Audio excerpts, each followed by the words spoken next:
Hey, what's up, everybody? It's your boy, Darrell Owens, and we're back for another edition of One-on-One here on the Legacy Maker Sports Network, and, of course, airing on the amazing Bowie television. Glad to be back. It's been a couple weeks. We're going to come to you bi-weekly here and bring you some updates in the world of sports as we get closer and closer to Season 6, which will start in June, and we start our interviews here on One-on-One. But we got a lot to get into. We're going to talk to the NCAA tournament. We're going to talk about the latest NFL news and some big signings that happened over the last couple of days. We're going to get it all into that, of course, and also talk about Juju Watkins. She is a big topic of conversation this week.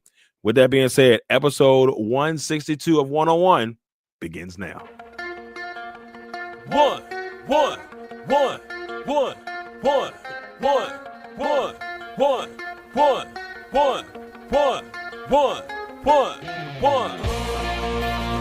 Welcome to the one-on-one. When it comes to ratings, man, we number one. I get the truth, then I give them the scoop. If anybody got a question, I give them the proof.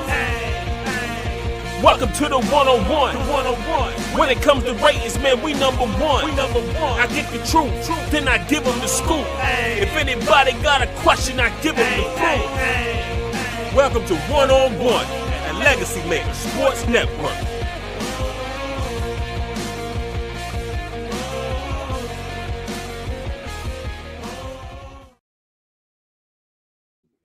Well, welcome, everybody. Welcome to episode 162 of 101 here on the Legacy Maker Sports Network. And, of course, airing on the amazing Bowie television. Once again, everybody, we'd like to thank you all for tuning in for another episode. We got a lot of sports to get into. We're going to talk the NCAA tournament. We're going to talk about Juju Watkins and JD, Jaden Daniels, and the little stir up that we had this week with them and Mom Duke. So we got a lot to get into that as well. Talk about the men's tournament, the women's tournament, and we're also going to talk about a little NFL free agency action that happened over the last couple of days. Some big ones, some quarterback movement in the market, along with a big receiver making a signing. So once again, glad to have you all here with us for another episode. Well, before we get started, I want you guys to make sure you head and you check out us here on Bowie Television. A lot of great television here on Bowie. We got everything from fitness to cooking shows and so on and so on. So a lot of great television here on Bowie TV. So make sure you check us out on all our social media platforms, as well as on our website at bcmctv.org. You can catch us on Verizon 11 and Comcast Xfinity 77 in Bowie, Maryland. And, of course, for all of our Legacy Maker Sports Network people, you can hit us up on all our social media platforms right here in front of you: Facebook, Twitter, Instagram, technically on Threads, but I don't be getting on there, YouTube, LinkedIn, and TikTok. And, of course, you can go to the www.legacymakersports.com website and check all of the greatness that we have going on the website. So make sure you give us a check-see. Well, everybody, like I said, there's been a lot going on here in the last couple of weeks since we had a chance to be on the air. And so we wanted to kind of get into some of the stuff. The NCAA tournament is in full swing right now. Technically, we have the Sweet 16 locked and loaded. So we know who's there and who's knocking on the door of the Final Four. We'll have our Final Four by the end of this weekend. So that's the fun part right now. We'll have that Final Four just kind of sitting in the mist. Now, before we get into all that, there's a lot that has been, like I said, going on, and a lot of a sports topic, at least for over the weekend, this past weekend, had to do with Juju Watkins and Mr. Jaden Daniels. Now, this was a very interesting thing, one, because these two young, amazing athletes have, created a lot of buzz in the last couple of years. Of course, Jaden Daniels leading the Commanders to the NFC Championship for the first time since 1990, 91, 92. Always get a time, but the championship flip. But anyway, from that time frame, so it's been 30 plus years since the Commanders had been, in a lot of people's eyes, true contenders. They've had moments where they were solid at times. There were moments that they made the playoffs, but no one ever maybe felt like they were a threat the way they are currently right now, with all the work that Adam Peters and Dan Quinn and them have kind of put together for this team, with all the new additions, your Deebo Samuels, your Laramie Tunstals, there's so many new pieces to that puzzle. He's hot right now, especially in this area. He's a big commodity right now. And then this game happens, where Juju and them had just got a dub. They won pretty impressively. Then you see Juju come to go and hang out and talk with Jaden Daniels. So they're having a good conversation. Everything's going well, and a lot of people were like, "Oh, wait a minute, new couple alert." We talking about. We started hearing people in comments talking about, "Hey, the super children and great kids." I'm like, look, y'all, they're just talking right now. They're just conversing. They're just having a normal conversation. We don't know what they're talking about, but the speculation started to run high. And it was just a very interesting exchange. And a lot of people, SportsCenter was showing it. A lot of people were happy. They were smiling. It was two great-looking young people having seemed to be a really fun conversation. Then where everybody got in a tussle, or tussle, whatever way you want to put it, is when Mom Dukes came into the picture. So now she was technically there first. From what I've heard, like Mom Dukes was there first, and they were all talking and having a good time and conversating. But the internet, of course, took it to a whole new level. They're like, wait a minute, mom's CBN, for those out there who know what that is. But Mom was definitely, being Jaden's left side protector on this one. At least that's the way a lot of people took it. And there's a lot of people that say, wait a minute, well, man, Juju, if Juju's not good enough for Jaden Daniels, we're talking about a young lady who's making lots of money on her own. She's establishing her own brand, her own everything. Then who's going to be good for Jaden Daniels? So I just thought it was funny that a lot of people just took it, but that's how the internet and everything go nowadays. Like as soon as everything goes, they just take it and run. Let's look at it like this, everybody. You got two great young athletes just conversating until the bomb drops, or they make anything official, or that even if that's even a thought. Let's wait for that. I know it's fun to speculate. Super babies right off the bat. Y'all have me cracking up. I'm like, let them be them for now. Now, with all that being said, Juju still has some basketball to play. And unfortunately, 5 minutes into her game versus Mississippi State in the round of 32, tragedy strikes, for the most part. I mean, she goes down screaming in pain, and you can hear it. It was loud. She was agonizing. She was holding her right knee, and everybody knew immediately when you see something like that, it's not going to be a good deal. And it was just kind of hard to see it happen to such a great young athlete. I mean, it's tough to see it happen to anybody, but when you see someone who is on the up and up, where a lot of people see her as the next great women's basketball star. You got your Caitlin Clarks, you got your Angel Reese's of the world, but she was the next line. She is the most noticeable player, most recognized player in the NCAA. I mean, no distance to Paige Beckers and those lovely young ladies out there that are doing their thing, but Juju was the poster child. She was if you want to do it this way, the LeBron James of college basketball, for women's college basketball. So to see her go down in this form is tough. She had just come off a 22-point performance where they handled business quite a bit against UNC Greensboro, winning 71-25. They did their thing. She had 22 points. It was looking good. They get in this game. She only got into it, and then she goes down. And it's tough. It's tough to see the NCAA lose, someone who's just going to bring so many eyes to the sport. Now, don't get me wrong. There's still going to be a lot of eyes on the sport, but this is a very tough loss for them, for USC, who were able to still go on and get a 96-59 victory over Mississippi State to move to the Sweet 16, but it's going to only get tougher from here. And to not have your superstar is a really tough blow for them. Juju right now has had herself an absolutely amazing season, 23.9 points per game, 6.8 rebounds, 3.4 assists, shooting 42.6% from the field.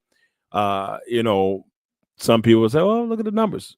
They're great. They're all right. Yeah, but I mean, it's more than just the numbers when it comes to this young lady. She has a certain swag, almost quiet assassin type feel to her.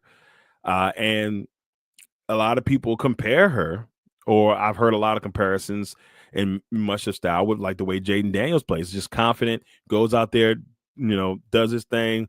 It doesn't seem like anything doesn't, that nothing phases him. And that's the same thing with Juju. So that's why everybody started going up in arms when they saw them smiling and having a good time together. But losing Juju has been probably the worst thing that could happen, for USC, of course, and just bad timing in general. An ACL tear usually can take anywhere from 9 months to a year.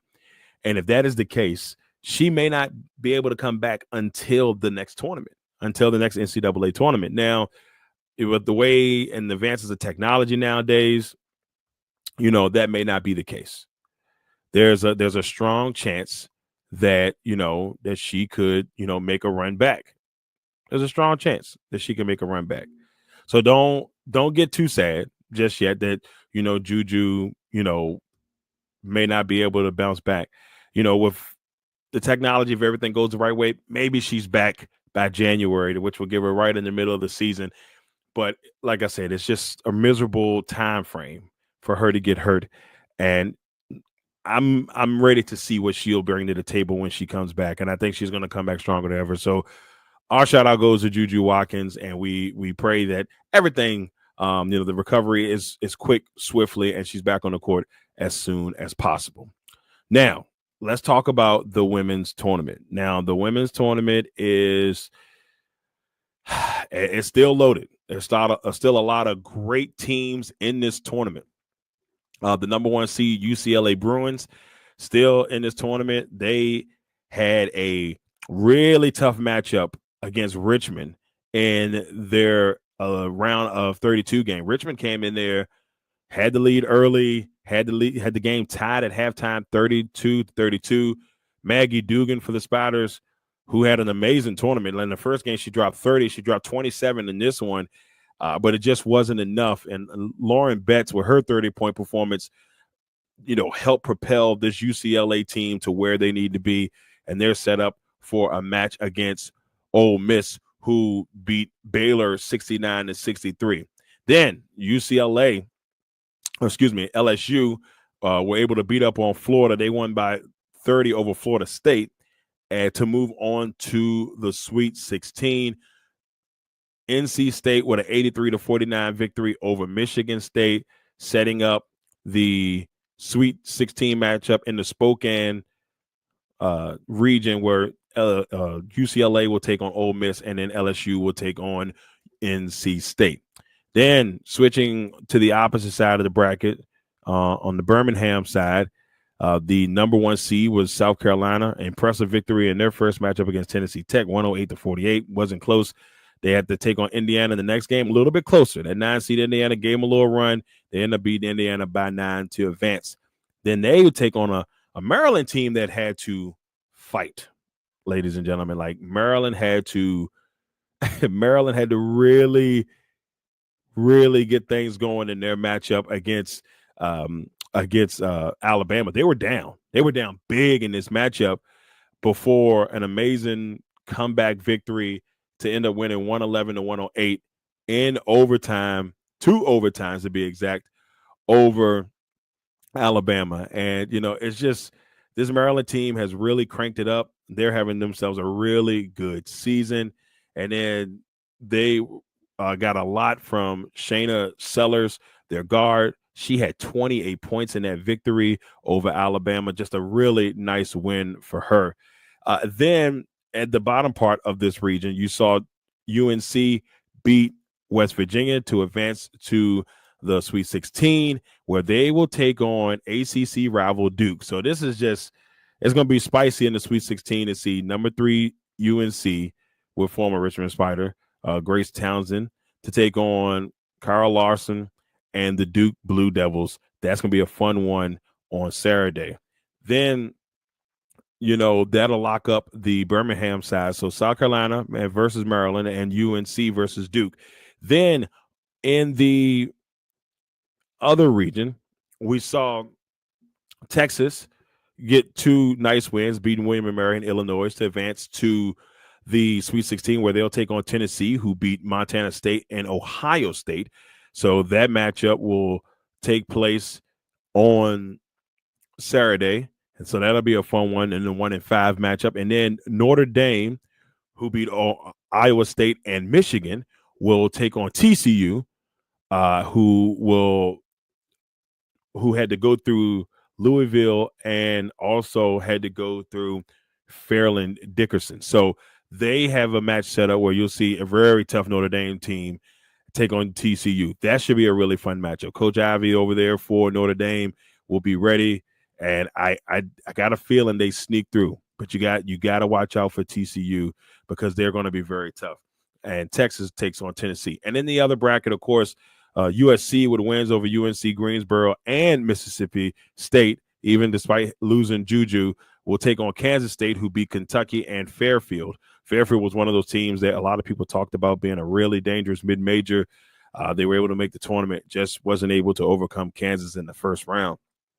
Then in the bottom part of that bracket, Iowa lost to Oklahoma, who just recently got the #1 player in the country to commit to them, and it's going to be huge. They're going to have the young lady, Aaliyah Chavez, who's going to come there and just really change the aspect. You know, how Juju is right now, she's supposed to be that next wave of superstar in the women's game, and it is going to be something to see. Then, of course, last but not least, you got UConn beating South Dakota State and Arkansas State. So you got UConn versus Oklahoma, which should be a fun matchup with Paige Beckers and the crew. And then USC is going to try to bounce back without Juju, see if they can move on to the Final Four, get to the Elite Eight, and move on to the Final Four. Look, this women's tournament is going to be a monster. So you just got to watch out for y'all. Like, there's a lot of talent on so many ends, and a lot of the top seeds moved on. I mean, there's not a lot of seeds that, you know, weren't in the top that was able to push through. It's a lot of those 1s, 5s, 4s, 3s, 2s. So we should get really good basketball from the women's side of things. Now, swinging over to the men's side of things, and this young man, Cooper Flagg, who a lot of people see as the #1 pick in the NBA draft, this upcoming season, if he decides to stay. It's going to be a huge thing if he ends up staying, and he is going to be a critical part so if the Duke Blue Devils can get another national championship. Now, swinging over to the Sweet 16 on the men's side for Auburn.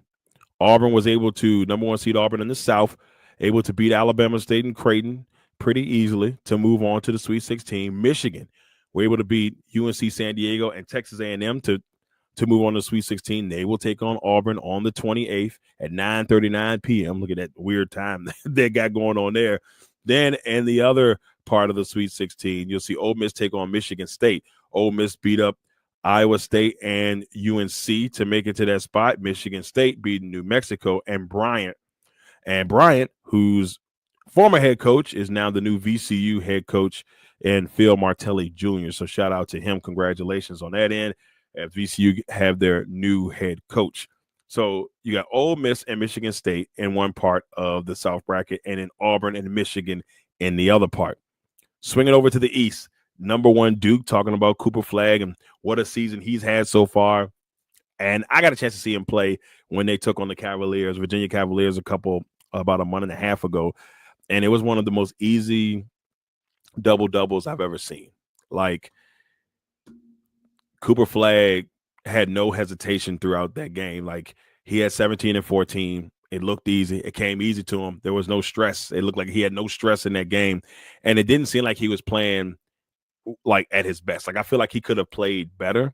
I don't think he was playing bad neither, but I felt like if he had really turned it up, it could have been a huge performance. But for him to make it look that easy and maybe not playing at his best, he's going to be a very dangerous individual as things continue on. Now, Duke, they beat Mount St. Mary's in the first round, beat a Baylor in the round of 32. Then they will take on Arizona, who beat Oregon and beat Liberty to make it to the Sweet 16. The other team in that bracket making it to the Sweet 16, BYU and Alabama. BYU beat Wisconsin and beat Montana to make it their way. And then Alabama beat St. Mary's and Robert Morris to solidify their spots in the Sweet 16. And swinging over to the West, the number 1 seed Florida Gators will take on the Maryland Terps. So this is big for Maryland. Maryland had a buzzer beater against Colorado State, and their young star just coming through in the clutch in that one. He is going to be special. Derek Queen's play at the end of that game. This kid is a freshman, and he's 6'10", 246 pounds, but he had such an amazing game. And the shot, a lot of people say, wait a minute, that was a travel. You go back and look at it, and it looked like it may have been a travel. People say it probably was a travel, but and he's had to answer a lot of questions to that. He was on Pat McAfee having to answer questions about that, but it was still a big play off the glass, big high-pressure situation to send Maryland on to the Sweet 16. And like I said, that matchup against Florida is going to be a doozy. Then we see in the other part of this bracket, we'll see Texas Tech take on Arkansas. Now, Texas Tech was able to beat UNC Wilmington and Drake to get to this part. Arkansas beating number 2 seed St. John's, which a lot of people saw as a big upset because St. John's was one of those teams that was starting to climb and seemed to get back to prominence, for the St. John's of the 80s and the early 90s. But St. John's could not get through, and we saw Arkansas move on. So it'll be Arkansas versus Texas Tech and Florida versus Maryland. And in the last bracket in the Midwest, you've got the number 1 seed Houston Cougars taking on Purdue. Now, I saw a thing where they show that Purdue is probably has the only starting 5. Purdue has the only starting 5 right now in the tournament that were all recruited by Purdue. If you look at the other list, all of these players on other teams started in other places. That just tells you how different that the NIL situation is going on right now in college basketball, and what a difference in the landscape of things have changed. But Purdue is the only team that has everybody from day one as their starters right now. Everybody else has got a little mix of this team and got 3 players from this team and 2 players from that team. So it's a lot of change in there. But Purdue has that continuity. And they may be able to use that to their advantage. So watch out. Who knows? Purdue may shock Houston this weekend. Then in the other matchup, we've got Kentucky taking on Tennessee. That's an SEC battle. 2 teams, and they do not like each other. And so that should be a fun one. Kentucky beat Illinois and Troy to get there, and then Tennessee beat UCLA and Wofford to make it to this matchup.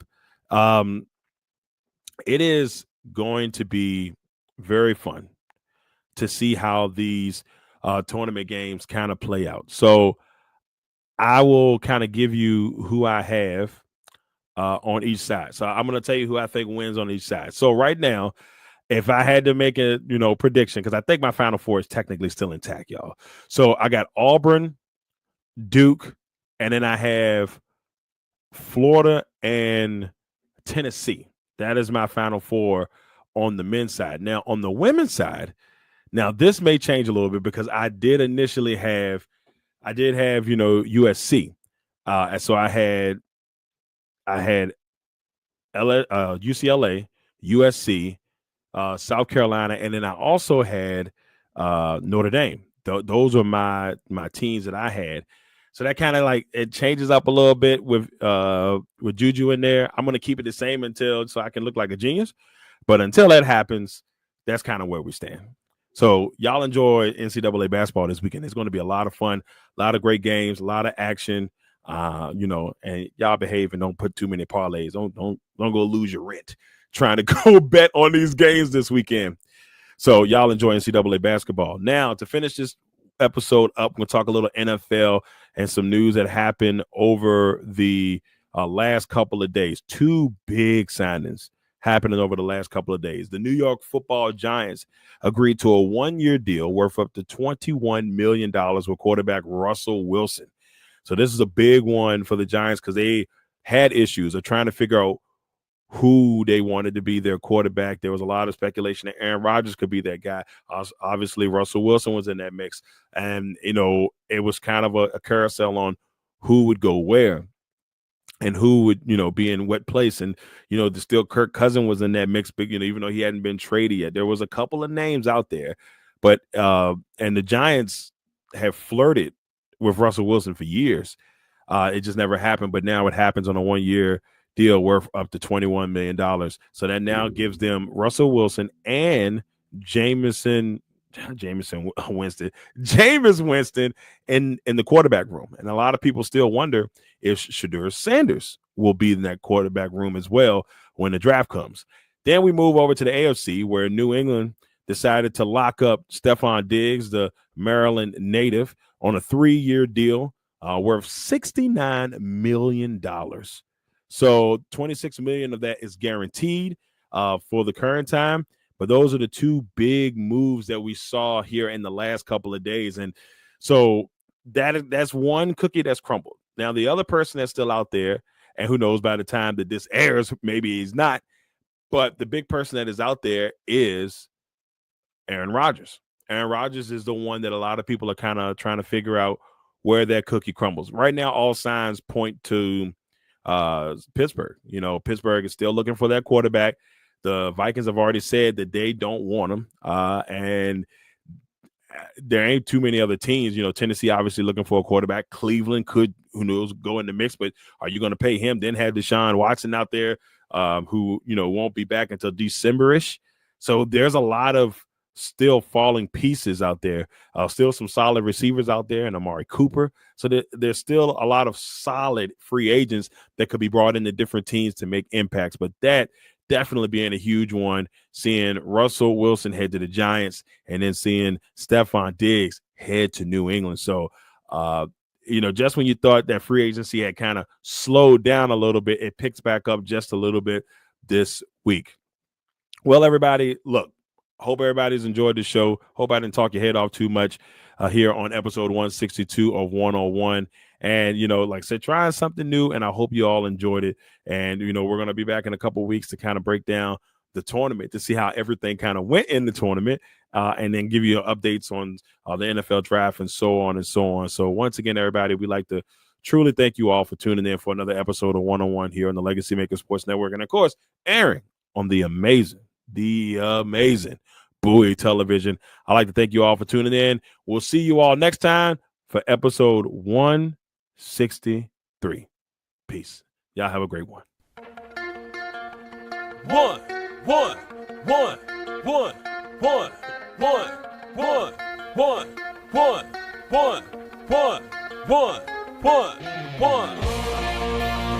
Welcome to the 101. When it comes to ratings, man, we number one. I get the truth, then I give them the scoop. If anybody got a question, I give them the proof.